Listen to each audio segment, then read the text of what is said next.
Mari kita berdoa. Bapa Surgawi, Bapa yang kami sembah dalam nama anak-Mu Tuhan Yesus, terima kasih untuk napas kehidupan yang baru yang Tuhan berikan kepada kami. Sebelum kami mulai aktivitas kami mau disapa dengan kebenaran firman Tuhan. Dalam nama Yesus kami berdoa. Amin. Sapaan rohani buat kita pada pagi hari ini, Selasa 16 Mei 2023, saya ambil dari kitab Yeremia pasal yang ke-17 ayat yang ke-10. Demikian kesaksian firman Tuhan. Aku Tuhan yang menyelidiki hati, yang menguji batin, untuk memberi balasan kepada setiap orang setimpal dengan tingkah langkahnya, setimpal dengan hasil perbuatannya. Tuhan menyelidiki dan menguji batin.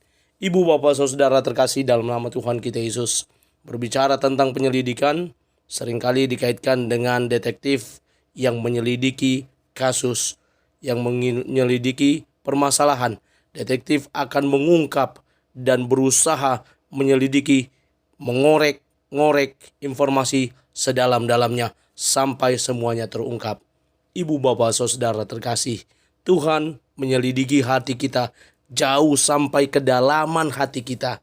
Kalau Samuel saja terkecoh dengan penampilan luar, hanya melihat penampilan, tapi Tuhan melihat hati. Bagaimana ketika dia hendak mentahbiskan salah seorang dari anak Isai menjadi raja sebagaimana yang dituntun dan disuruh oleh Tuhan. Tapi Samuel hanya melihat dari perawakannya saja. Sampai semua anak Isai lewat dan Tuhan berkata melalui Samuel, "Aku tidak memilih mereka." Sampai akhirnya Daud datang dan dia berdiri lalu mentahbiskannya. Ibu, bapak, saudara, dalam nas ini kita boleh melihat bagaimana Tuhan berkata bahwa dialah Tuhan yang menyelidiki hati dan yang menguji batin. Batin dalam diri kita diuji oleh Tuhan. Apakah lurus? Apakah baik? Apakah benar? Apakah melekat kepada Tuhan? Apakah terpaut kepada Tuhan? Dan kepada orang-orang yang seperti inilah dikatakan oleh Tuhan untuk memberi balasan kepada setiap orang setimpal dengan tingkah langkahnya. Semuanya dimulai dengan hati. Makanya Martin Luther berkata, hati adalah kandang iman orang percaya. Bahwa dari hati kita ini akan muncul kehidupan.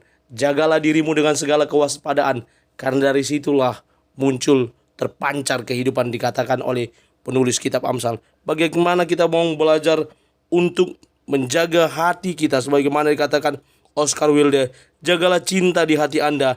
Hidup tanpa itu seperti sebuah taman tanpa matahari ketika bunga mati. Bagaimana kita boleh menjaga cinta kita, menjaga cinta kita kepada Tuhan, menjaga hati kita yang benar-benar berkenan di hadapan Tuhan, berkenan juga di hadapan sesama. Karena itu ibu, bapak, saudara, mari agar kita didapati oleh Tuhan tetap setia, sehingga nantinya Dia akan memberikan upah kepada kita setimpal dengan hasil perbuatan kita. Bagaimana perbuatan kita yang boleh berkenan di hadapan Tuhan. Memang keselamatan yang kita terima adalah anugerah, tetapi hal tersebut juga diikuti oleh perbuatan-perbuatan yang boleh berkenan di hadapan Tuhan. Amin. Kita bersatu dalam doa. Terima kasih Bapa untuk firman-Mu. Mampukan kami menjadi pelaku kebenaran firman Tuhan yang terus bertumbuh di dalam Tuhan. Di dalam Kristus Yesus kami sudah berdoa dan mengucap syukur. Amin. Selamat beraktivitas. Tuhan Yesus memberkati. Shalom.